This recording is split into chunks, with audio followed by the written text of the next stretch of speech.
ஒரு மகத்தான காரியத்தை நம்முடைய தளபதியார் அவர்கள் நிகழ்த்திவிட்டு வந்திருக்கிறார்கள்.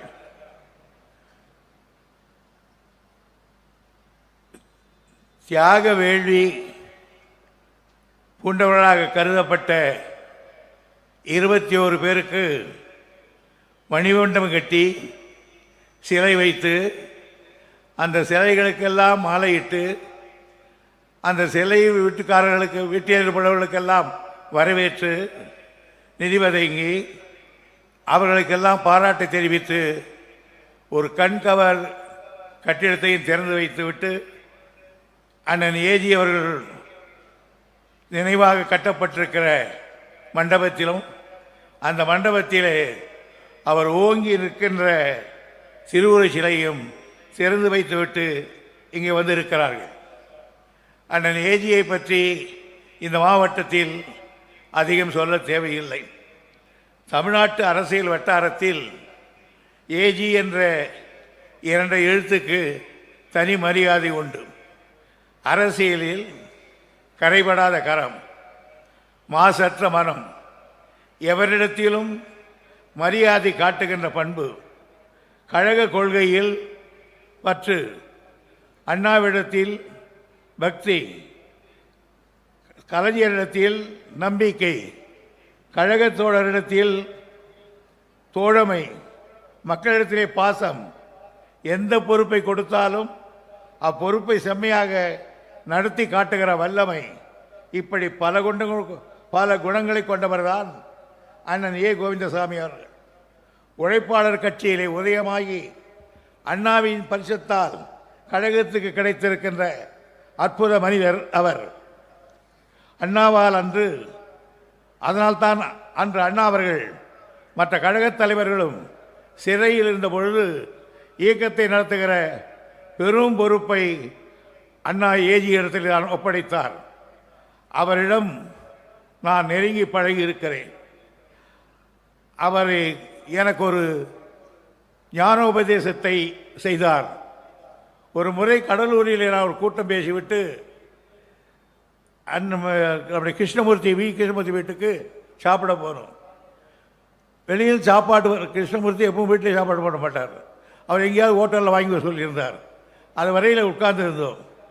அப்பொழுது என்னை தனியாக அழைத்து கொல்லைப்புறத்துக்கு போனார்.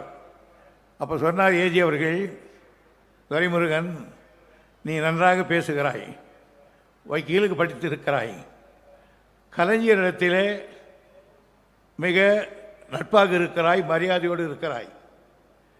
எனக்கு தெரிந்த வரையில் கலைஞர் அவர்கள் உன் மீது அதிக அன்பு வைத்திருக்கிறார். நான் ஒன்று சொல்லுகிறேன், அவரிடத்தில் யார் மாசற்ற அன்பு வைக்கிறார்களோ அவரை கடைசி வரையில் காப்பாற்றுவார்.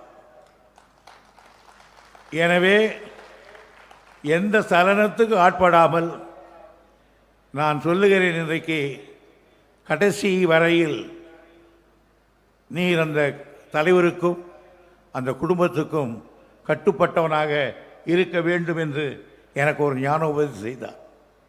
இன்றைய வரையில் அது எனக்கு ஞான பாடமாக அமைந்து விட்டது. அப்படிப்பட்டவர் கடைசியாக உடல்நலமற்று இருந்த நேரத்தில் அடிக்கடி சென்று பார்த்தோம்.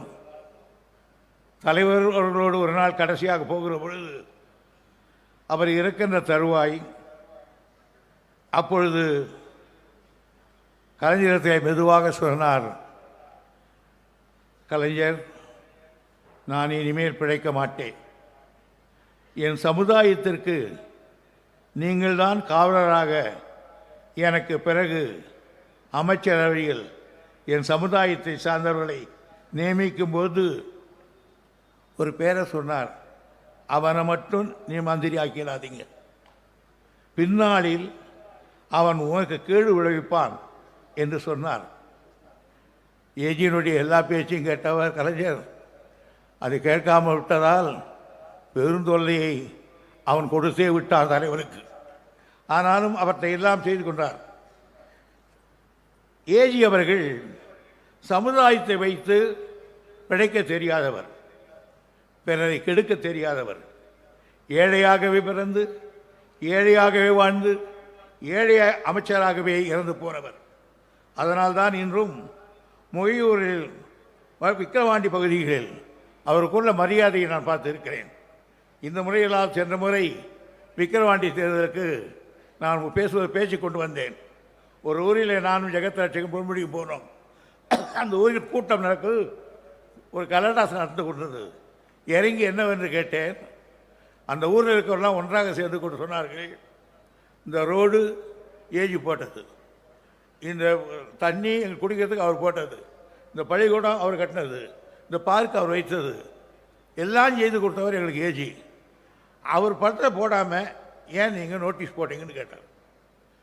நான் அவர்கிட்ட சொன்னேன், நியாயம்தான், உங்களுக்கு அவர் படத்தை போட்டு பெருசாக செய்கிறேன் என்று அவரிடத்திலே தெரிவித்தேன். அவருக்கு பிறகு மறுநாள் கூட்டம் போட்டு அந்த ஊரில் எவ்வளோ ஓட்டு வந்தது பின்னால் புகழேந்தி கேட்டேன். பெரும்பகுதி ஓட்டுக்கள் நமக்கு வந்தது என்று அவர்கள் சொன்னார்கள்.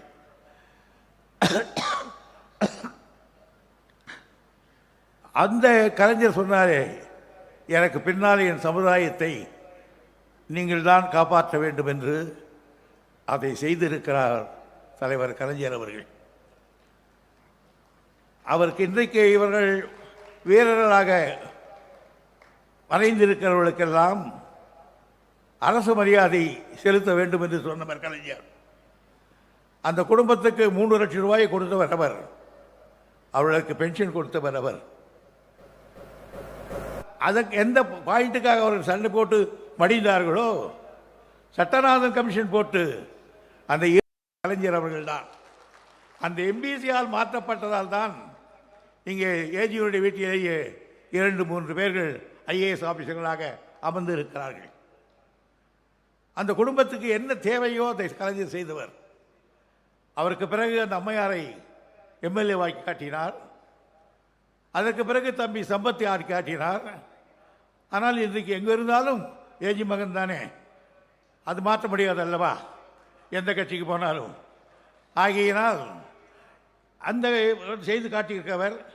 அது மட்டுமல்ல, எந்தெந்த சமயத்தில் எதை செய்ய வேண்டுமோ இந்த சமுதாயத்துக்கு செய்தவர். ஒரு டிஜிபியை ஒரு வன்னியரை கொண்டு வந்து உட்கார வைத்தவர். 120 வருஷங்கள் ஆன பல்கலைக்கழகத்துக்கு பொற்கோவை கொண்டு வைஸ் சான்சலராக உட்கார வைத்தவர். அவருடைய வந்து கேபினெட்லேயே ஃபர்ஸ்ட் வைத்தியலிங்கத்தை கொண்டு வந்து உட்கார வைத்தவர். ஆகையினாலே அவரை பொறுத்தவரையில் எந்தெந்த நேரத்தில் செய்ய வேண்டுமோ அதை செய்கிறவர்கள். அந்த சமுதாயம் மட்டுமல்ல, இதே போல் பிற்படுத்தப்பட்ட சமுதாயம் இருக்கிறது தென்புலத்திலே. அவைகளையும் நடத்துகின்ற பெருமை கலைஞர் கொண்டு அந்த கலைஞருடைய வழியில் தப்பாமல் அடியெடுத்து வைக்கின்ற தளபதி அவர்கள் அதே அப்பனுக்கு தப்பாமல் அதே அப்பாவினுடைய வார்த்தையை காப்பாற்றுவதைப் போல் இன்றைக்கு இந்த வன்னிய பெருமக்களுடைய பெருமையை நிலைநாட்டுகிற வரையில் செய்து காட்டியிருக்கிறார் தலைவர் அவர்களே.